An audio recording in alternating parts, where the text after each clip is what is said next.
ശുക്ലത്തിൻ്റെ നിറം മാറിയാൽ എന്തെങ്കിലും കുഴപ്പമുണ്ടോ? പലരും ചോദിക്കുന്ന ചോദ്യമാണിത്.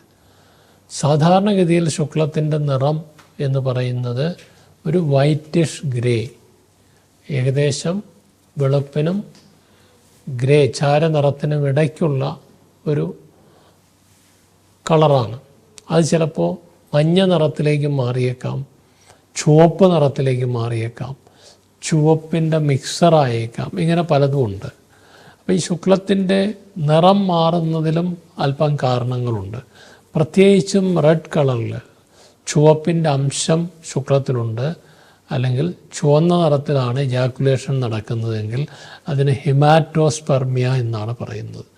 ഇത് മിക്കപ്പോഴും രക്തത്തിൻ്റെ അംശം ശുക്ലത്തിൽ വരുന്നത് കൊണ്ടാണ് ആ ചുവപ്പ് നിറം വരുന്നത്.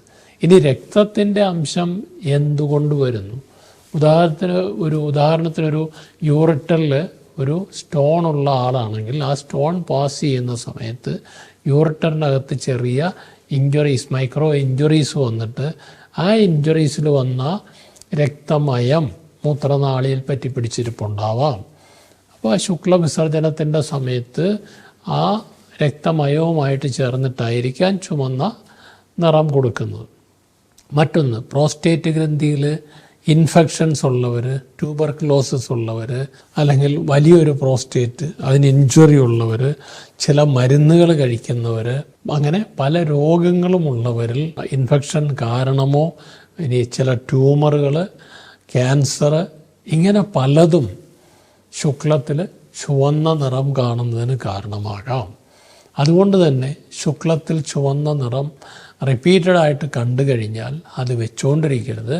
അതിനുള്ള പരിശോധന നടത്തി അതിൻ്റെ കാരണം എന്താണെന്ന് കണ്ടുപിടിച്ച് അത് പരിഹരിക്കേണ്ടതാണ്. ഈവൻ ക്യാൻസർ കൊണ്ട് പോലും അത്തരം കാര്യങ്ങൾ വരാം. പ്രോസ്റ്റേറ്റ് ക്യാൻസർ തുടങ്ങിയ കാരണങ്ങൾ കൊണ്ട് ചുവന്ന നിറം വരാം.